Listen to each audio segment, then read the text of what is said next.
Boa tarde, sejam todos bem-vindos. Sintam-se acolhidos com muito carinho pela equipe espiritual responsável por este horário. Que a paz do Mestre Jesus nos envolva, pacificando as nossas mentes e os nossos corações. E essa mesma paz, com certeza, chega aos nossos irmãos e irmãs internautas que nos assistem através dos meios de comunicação da Comunhão Espírita de Brasília. Hoje nós temos o prazer de receber a nossa querida irmã Leila Parreira, e que ela nos brindará com um tema que faz parte das nossas vidas, né? É Justiça das Aflições. Esse tema está contido no capítulo 5 do Evangelho segundo o Espiritismo, e nós vamos ler exatamente esse texto do qual ela vai nos ensinar, com certeza, a acrescentar muito. Justiça das aflições. Somente na vida futura pode efetivar-se as compensações que Jesus promete aos aflitos da terra. Sem a certeza do futuro, estas máximas seriam um contrassenso, mais ainda seriam um engodo. Mesmo com essa certeza, dificilmente se compreende a conveniência de sofrer para ser feliz. Dizem, para se ter maior mérito. Mas então pergunta-se, por que sofrem uns mais do que outros? Por que nascem uns na miséria e outros na opulência, sem coisa alguma haverem feito que justifique essas posições? Por que uns nada conseguem, ao passo que a outros tudo parece sorrir? Todavia, o que ainda menos se compreende é que os bens e os males sejam tão desigualmente repartidos entre o vício e a virtude, e que os homens virtuosos sofram ao lado dos maus que prosperam.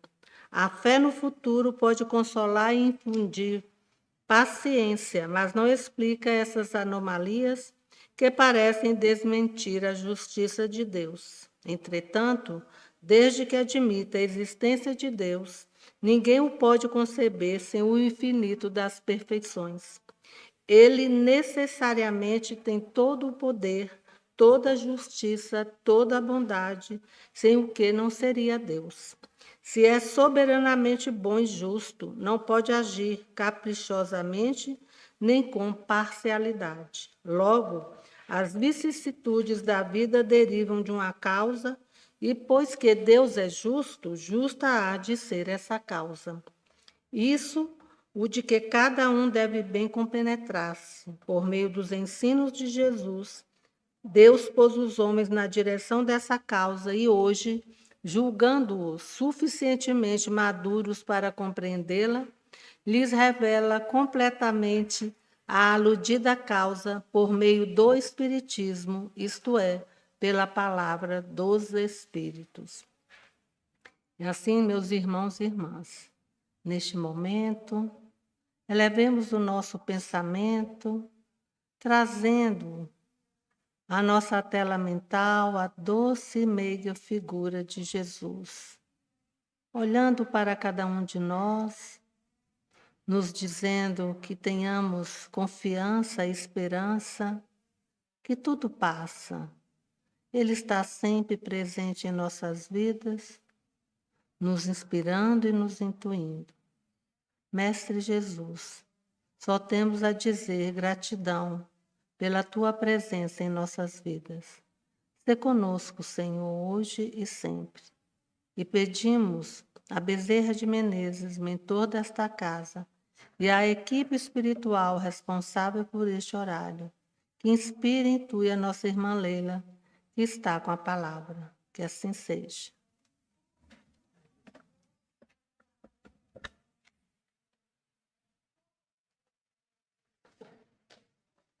Uma boa tarde a todos, que sejam todos muito bem-vindos. O nosso assunto de hoje esperamos que nos ajude a enfrentar a nossa rotina, o nosso dia a dia, porque queremos estudar com vocês, refletir, sobre situações da vida em que muitas vezes nos sentimos injustiçados. Muitas vezes pensamos: acho que sou esquecido de Deus. Parece que é um sofrimento muito grande e eu penso que não fiz nada por merecer. Mas é preciso refletir que, em conhecendo, em sabendo que Deus é justo, é soberanamente bom, soberanamente sábio, então ele não erra. E ele nos criou a todos igualmente nas mesmas condições. Ele nos criou a todos simples e ignorantes do saber. E nos ofertou uma ferramenta que nós, usando-a, podemos escolher isso ou aquilo. Essa ferramenta se chama livre-arbítrio. Quer dizer, podemos arbitrar, podemos escolher. Se usamos bem essa ferramenta, nós seremos bem-sucedidos, porém, se a utilizamos mal, teremos que responder pelas ações, pelas consequências dessas ações que escolhemos realizar. Deus não erra. Essa é a afirmação de base. Portanto, quando sofremos, quando temos aflições, conflitos, dificuldades, não somos vítimas. Porque o sofrimento é um meio que a divina providência utiliza, mas em nosso favor, que é para que a gente desenvolva intelectualmente e moralmente, além de nos quitarmos perante a lei divina que desobedecemos em algum momento da nossa vida atual ou pregressa. Então, ninguém na Terra está livre de sofrer. Por quê? Nós não temos arbítrio, não podemos seguir retinho, só fazer as escolhas do bem. Poderíamos se não fôssemos aprendizes. Ainda não detemos sabedoria para acertar em tudo. Por isso que nós muitas vezes nos desviamos do caminho do bem, que é aquele caminho que nos felicita, que nos gratifica, que nos qualifica como seres humanos. Então, quando nós nos desviamos do bem, nós sofremos. E precisamos, então, quitarmos-nos diante daquela bagunça que provocamos. Quando nos desviamos do bem, causamos desordem na ordem natural das coisas. E aí esse compromisso com o mal nos faz sofrer, porque temos que voltar atrás e refazer os caminhos, buscar consertar. E acontece que a gente então se sente mal quando provoca o mal. Aí vem o arrependimento, porque a gente se sentiu mal. Mas o arrependimento sozinho não basta. É preciso mais 2 outros componentes para nos livrarmos dessa marca, desse sofrimento. Os 2 outros elementos são a expiação e a reparação. Então, quando nós sofremos, quando nós desviamos da lei divina, se tivermos tempo aqui, nesse período, nessa experiência reencarnatória que estamos vivendo, então teremos a oportunidade de consertar o erro. Mas muitas vezes ocorre que não temos tempo. Aí o nosso sofrimento vai ser muito grande, mas lá, na erraticidade, depois que morrermos fisicamente.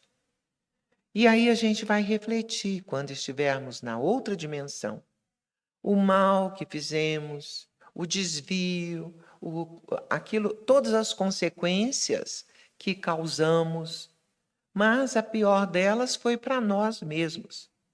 O mal nos atinge primeiro.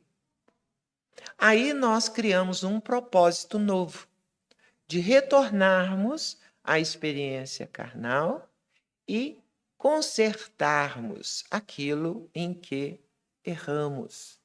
Aí pedimos para conviver com as pessoas que prejudicamos, ou para, de alguma maneira, experimentarmos através da expiação, que vem a ser o sofrimento pelo mal causado.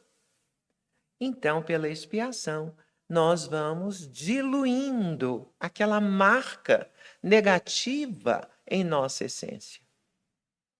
E depois de expiar, aí nós vamos reparar o erro. Se estivermos vivos na carne ainda, a receita é o amor. Pedro, na sua epístola, diz que o amor apaga a multidão dos nossos erros. Mas será fácil amar? Não. É um aprendizado lento, muito lento, porque trazemos dentro de nós algumas imperfeições ainda. Trazemos dentro de nós um egoísmo, né? É aquilo que faz a gente pensar só na gente, querer as vantagens só para a gente, não pensar no próximo. Então, é difícil, muitas vezes, nós nos desembaraçarmos do egoísmo, do orgulho que nos torna prepotentes. Passamos a acreditar que somos donos da verdade, que sabemos tudo, que somos mais inteligentes, mais capazes, portanto, mais importantes do que o nosso semelhante. Esquecemos que Deus nos criou a todos equanimemente, na igualdade absoluta. Todos temos a mesma origem, que é divina, é sagrada, né? Mas que nos coloca em iguais condições. Todos temos as chances, as oportunidades para as verdadeiras conquistas. Por quê? Isso significa que não há conchavos com a lei divina. Não tem favoritismo na lei divina. Não dá para negociar com Deus. Por quê? Deus se faz presente na nossa vida através das leis imutáveis, perfeitas. As leis de Deus que nos regem. Então, não tem favoritismo. Não dá para negociar. Não tem conchavo. Por isso, pode ser rico ou pobre, pode ser bonito ou feio, pode ser novo ou velho. Todos nós respondemos da mesma forma àquilo que provocarmos. Jesus afirmou que cada qual segundo as suas obras. Então, se você planta arroz, não vai colher cebola. Vai colher arroz.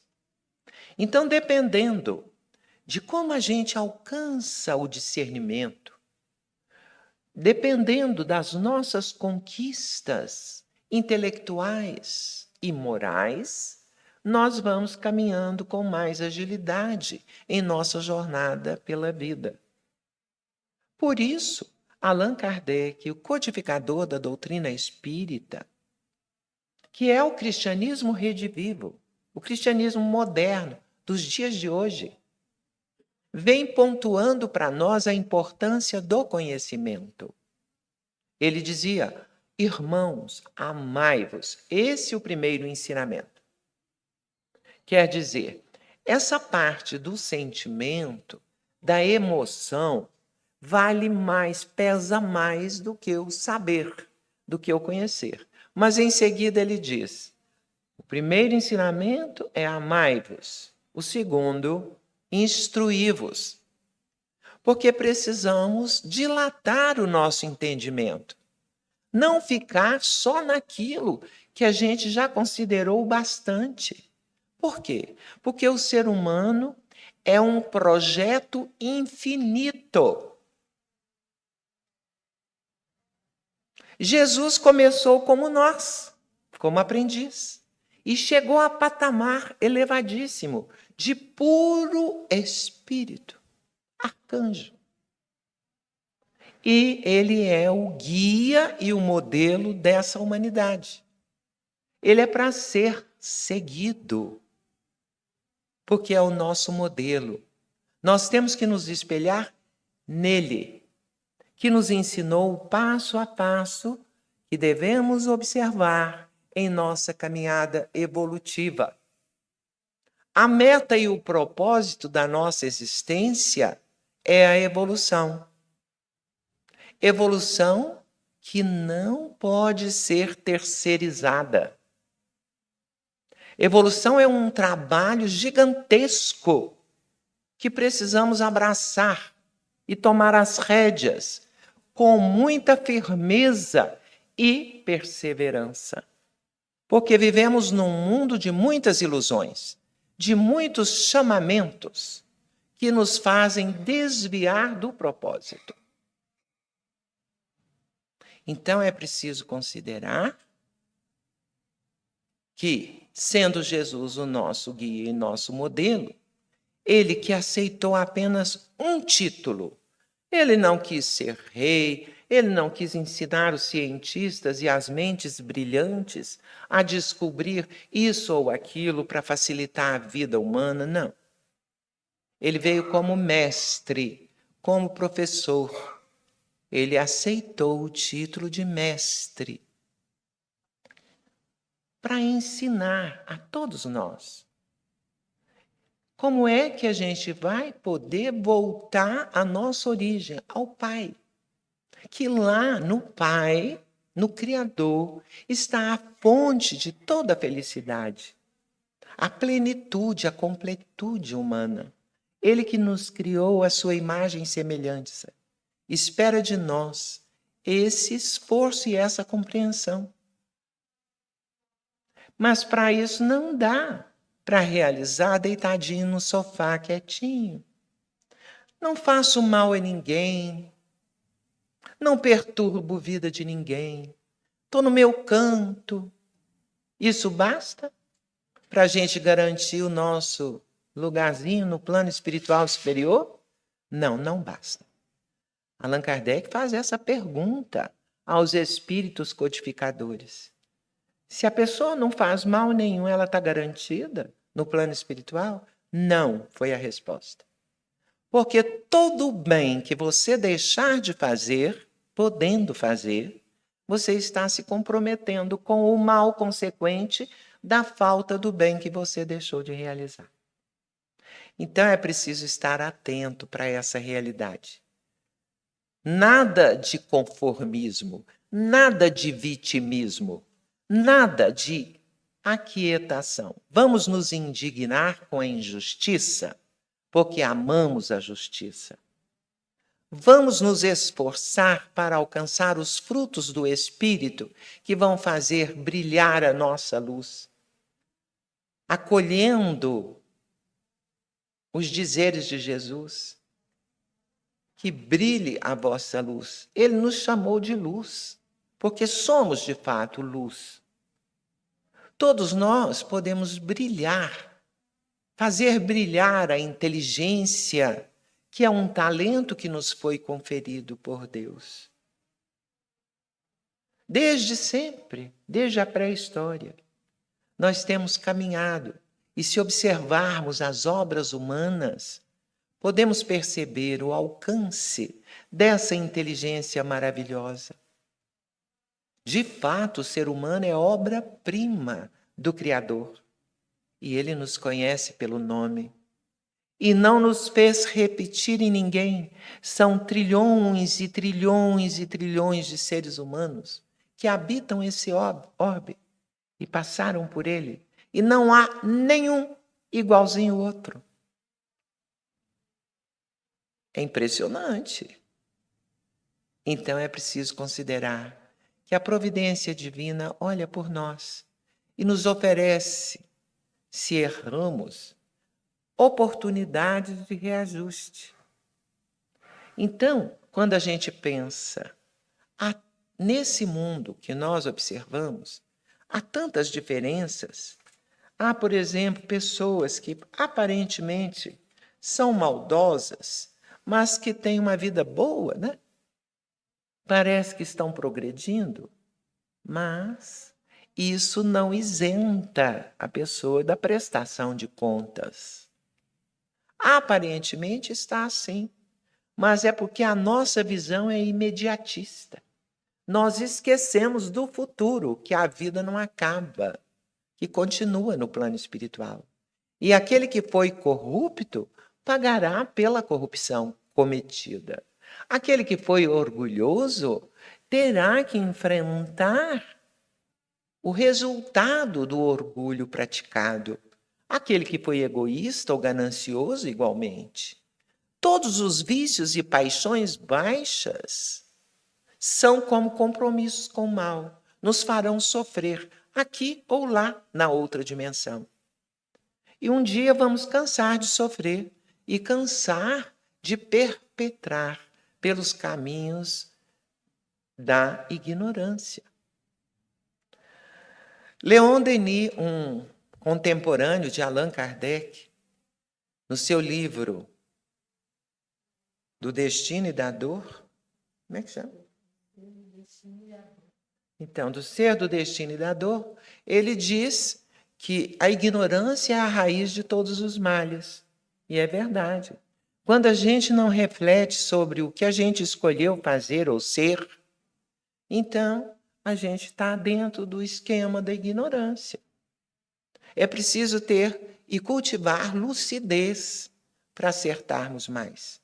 Então, Allan Kardec, em certo momento, nos esclarece que essa terra onde a gente mora, esse orbe, pensado e feito por Jesus, o governador do planeta, é ainda uma terra, uma casa planetária de provas e expiações por enquanto, mas que caminha junto conosco, paulatinamente, para um aprimoramento e passaremos em seguida para um orbe de regeneração, em que o mal será menos preponderante do que é hoje. Aqui estamos todos juntos, muito misturados, bons e maus, justos e injustos, porque é necessário que aquele que é justo dê a mão para o que é injusto e ajude-o a crescer. Porque vivemos sob a lei de sociedade e precisamos nos amparar uns aos outros. Então, com o conhecimento das leis divinas que nos regem, nós vamos caminhando com maior firmeza e agilidade. E Allan Kardec explicando, então, que essa é uma terra de expiação e provas, por enquanto, passaremos para um tempo de regeneração, e que aqui ocorre o seguinte: é um misto de escola, para quem é ignorante da lei divina, mas é também um presídio, um orbe de detenção, para aqueles espíritos que gostam, que preferem continuar no mal, praticando o mal. Então, eles são inveterados, precisam de um freio. E é por isso que aqui na Terra muitos sofredores clamam e gemem. Por quê? Porque são espíritos revoltados, revoltosos, e precisam dessa corrigenda como lição ou como oportunidade de reajuste. Então, é escola para quem não sabe, é presídio para quem é inveterado no mal, mas é também hospital. Se observarmos bem, veremos que aqueles doentes da alma encontram aqui um campo fértil para reajuste. o amparo dos amigos, a palavra boa, as mensagens de Cristo reveladas nas casas religiosas, o exemplo de abnegação, de devotamento de tantos irmãos nossos que conferem uma qualidade de vida, por exemplo, para os nossos irmãos sofredores que moram na rua. Há um trabalho aqui na comunhão, que a nossa Vânia faz parte, que se chama Mãos Estendidas, oferecendo amparo e algum conforto para esses sem teto, esses irmãos nossos. Procurando o quê? Qual é o objetivo desses programas? Seguir Jesus, cuja pedagogia era da valorização do ser humano. Então não podemos nos esquecer da dignidade humana, qualquer que seja a situação que o nosso semelhante esteja vivenciando a sua vida. Por isso, Allan Kardec escreveu um livro chamado O Céu e o Inferno, que trata das penas e recompensas. Então, ali nesse livro, luminoso, importante, há relatos de irmãos nossos que foram evocados pela equipe dos estudos psicológicos de Paris, reunidos lá e presidido por Allan Kardec, foram evocados e deram o seu depoimento. Como é que estão se sentindo lá, depois que desencarnaram? Então, eles se manifestam como espíritos arrependidos, ou como espíritos endurecidos, ou como espíritos felizes. Então, há uma gama infinita, uma diversidade muito grande. Mas Deus no comando oferece a todos nós, encarnados ou desencarnados, as oportunidades, tantas quantas sejam necessárias, para o nosso aprimoramento. O bem é o único objetivo da vida. Se não me engano, a questão que responde qual é o maior objetivo da vida é a 680 do Livro dos Espíritos, se eu não estiver enganado. Pode ser que seja 860. Mas diz que o bem é o único objetivo da vida.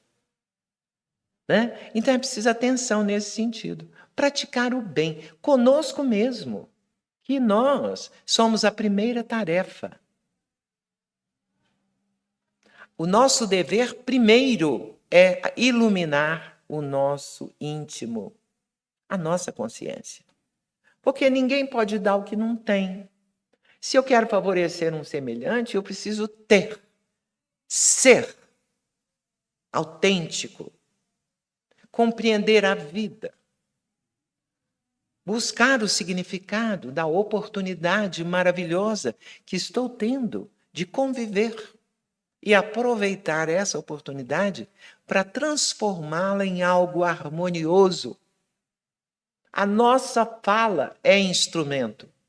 É preciso que ela seja revestida de harmonia, de mansidão, de não violência, de expressões que pacificam. Então, o cuidado para conosco mesmo e com todo o nosso potencial expressivo é de enorme importância. Então, Allan Kardec continua dizendo assim: a população da Terra se constitui, portanto, de homens incipientes, quer dizer, ainda não suficientemente autorizados para se autoconduzirem. Precisam de diretrizes, de reparos, de ajuda como prisioneiros, se estão na terra como presídio, como alunos, se são ainda ignorantes do saber ou se doentes da alma. Então, homens incipientes, pouco evoluídos, aspirantes ao aprendizado das leis naturais, ou inveterados no mal, ou banidos para essa colônia correcional de outros planetas, de outros orbes. Aqui temos habitantes também, inveterados no mal, que estão aqui para se corrigir. De outros planetas, onde vivem condições sociais mais elevadas. Então, já não se ajustam bem em outros níveis, em outros planos de existência. Porque não estão suficientemente ainda evoluídos para conviver com uma sociedade mais justa. Então, vem para cá, porque ainda estamos no patamar de provas e expiações. Então, ou de enfermos da alma, necessitados de expungirem suas mazelas através de provações, mais ou menos dolorosas e aflitivas. Então, quando a gente vê uma pessoa, ou quando acontece conosco, uma enfermidade incurável, difícil de enfrentar, tenhamos o cuidado de não nos rebelarmos, para aproveitarmos bem aquela oportunidade de lição, de transcender, de contornar a dificuldade e de nos quitarmos perante a lei divina. Mas no livro Céu e Inferno, tem lá uma página que conta a história de um mendigo chamado Max. Mas tinha o apelido de Duque, por causa da sua postura impertigada. Ele trazia essa postura de outras existências e de outras experiências.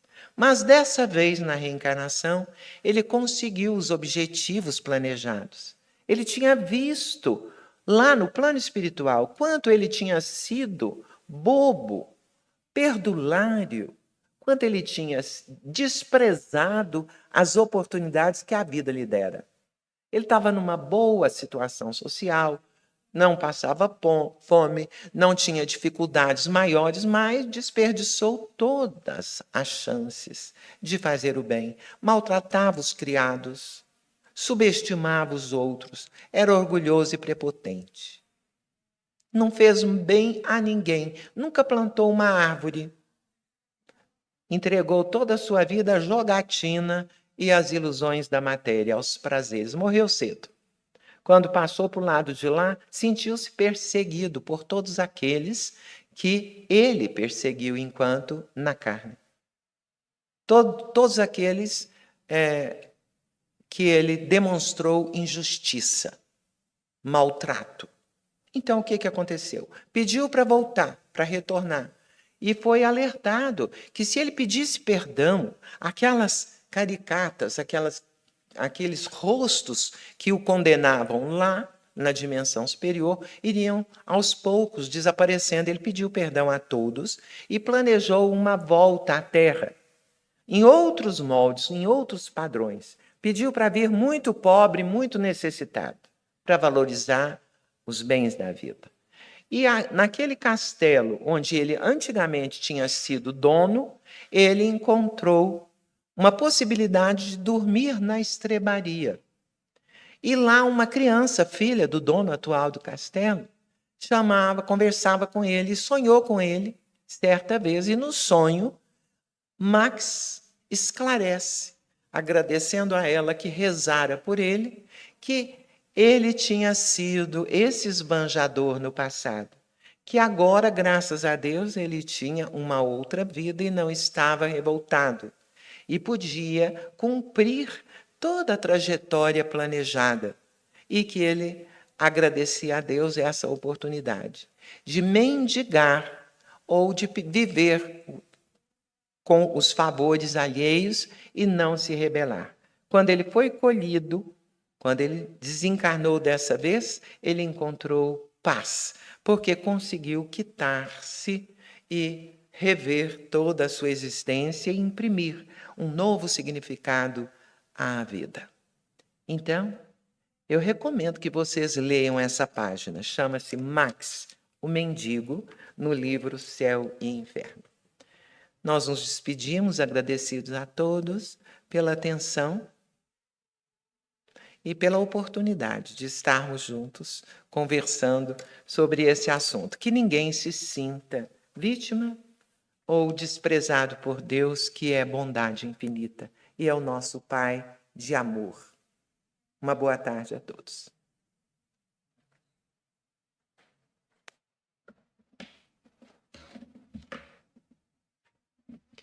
Agradecemos a Leila por essa reflexão, que realmente é muito importante para todos nós, né? Todos nós temos as nossas aflições, as nossas dificuldades. E neste momento, elevemos o nosso pensamento e lembrando do que Jesus nos asseverou: vinde a mim todos vós que estáis aflitos e sobrecarregados, e eu vos aliviarei. Tenhamos a certeza que Jesus nos auxilia, aliviando as nossas dores, mas é necessário que façamos a nossa parte e sejamos resignados diante das situações as quais não podemos ainda resolver. Mestre Jesus, envolva todos aqui presentes, encarnados e desencarnados, no vosso infinito amor, consolando, acolhendo, dando lenitivo para aqueles que estão em dificuldade, em sofrimento. Jesus amado, envolve o nosso planeta Terra na vossa energia de amor e paz. Há muito sofrimento, muitos necessitados, muitos em desequilíbrio e principalmente, Senhor, aqueles que infelizmente ainda se comprazem com o mal. São nossos irmãos extremamente necessitados. Que desperte neles ainda nessa encarnação, Senhor, para a sua transformação, sua renovação. E assim, Senhor, só temos a dizer: graças vos damos por todas as bênçãos, por todas as oportunidades que o Senhor nos oferece. Sê conosco hoje e sempre, graças a Deus e graças a Jesus. Que assim seja. Meus queridos e queridas, antes de nossa irmã chamar para o passe, nós temos 2 avisos. Vocês já ouviram e nós repetimos a campanha do agasalho. Há muitos necessitados. A comunhão assiste 150 famílias, ainda tem os nossos irmãos em situação de rua, que o agasalho, então, é um cobertor, um par de meia, uma touca, aquilo que cada um puder doar, é sempre bem-vindo. E o outro aviso é um convite. A mocidade da comunhão, os jovens, né, que estudam, fazem o evangelho aqui, eles vão apresentar uma peça, O Mundo que eu Encontrei. É baseado no livro do Luiz Sérgio. Muitos talvez tenham lido este livro. E vai ser dia 21, às 19 horas, aqui na comunhão. E aqueles que não puderem vir, podem assistir pelo YouTube. Todos são convidados e todos são bem-vindos. Fiquem em paz, que Jesus esteja sempre presente conosco. Sejam bem-vindos à nossa sala de passe virtual da Comunhão Espírita de Brasília. O passe tem como finalidade auxiliar a recuperação física, mental e espiritual, substituindo os fluidos deletérios por fluidos benéficos. Durante o passe, temos uma troca de energias físicas, mentais e espirituais, guiadas pelo melhor sentimento, que é o amor. Essa energia amorosa auxilia no reequilíbrio dos pensamentos e emoções, restabelecendo a harmonia íntima. Assim, deve ser utilizado quando sentir necessidade ou até que se sinta reequilibrado. Nesse momento em que daremos início à aplicação do passe, pedimos que, em um ambiente tranquilo, você se coloque de forma confortável, fechando os olhos, respirando de maneira tranquila e serena, para que assim possamos sentir a presença do nosso Deus de amor, Senhor da vida e da misericórdia. Entrando em sintonia com o nosso mestre e amigo de todas as horas e com os mentores espirituais dessa casa, rogamos que nesse momento desça sobre nós todos os fluidos salutares e benéficos necessários ao reequilíbrio do nosso corpo físico, mental e espiritual. Senhor meu Deus, permita que os bons espíritos que me cercam me auxiliem nos momentos de dificuldade, que eu tenha a força necessária para continuar a caminhada no sentido do bem, do amor e da caridade. Traz, Senhor, a cura para os males do corpo e da alma, mas se não for o momento, traz o refrigério necessário para que eu continue a caminhada. Que nossos amigos espirituais possam visitar os nossos lares, abençoando a cada um que lá se encontra, trazendo a alegria de viver, a paz, a harmonia e que cada um possa colocar o amor do Mestre Jesus em seus corações. Que também os mentores espirituais possam visitar os nossos ambientes de trabalho, levando a cada canto a tranquilidade, a fraternidade e a serenidade. Que esses bons fluidos se estendam para cada um de nós, amigos e familiares, trazendo o conforto que tanto desejamos, a coragem e a fé para continuarmos a nossa estrada da vida. Estamos chegando aos momentos finais de nosso passe. Faremos então a oração que o Mestre Jesus nos ensinou. Pai nosso, que estás no céu, santificado seja o teu nome. Venha a nós o teu reino. Seja feita a tua vontade, assim na terra como no céu. O pão nosso de cada dia dai-nos hoje. Perdoa as nossas dívidas, assim como perdoamos aos que nos devem. Perdoa as nossas ofensas, assim como perdoamos aos que nos ofendem. Não nos deixes entregues à tentação, mas livra-nos do mal. E nesse momento, calmamente, vamos abrindo os nossos olhos, retornando ao nosso ambiente com paz e vibrações fraternais. E agradecidos que somos ao nosso Mestre Jesus e aos mentores espirituais desta casa, damos graças a Deus, graças a Jesus, e assim seja.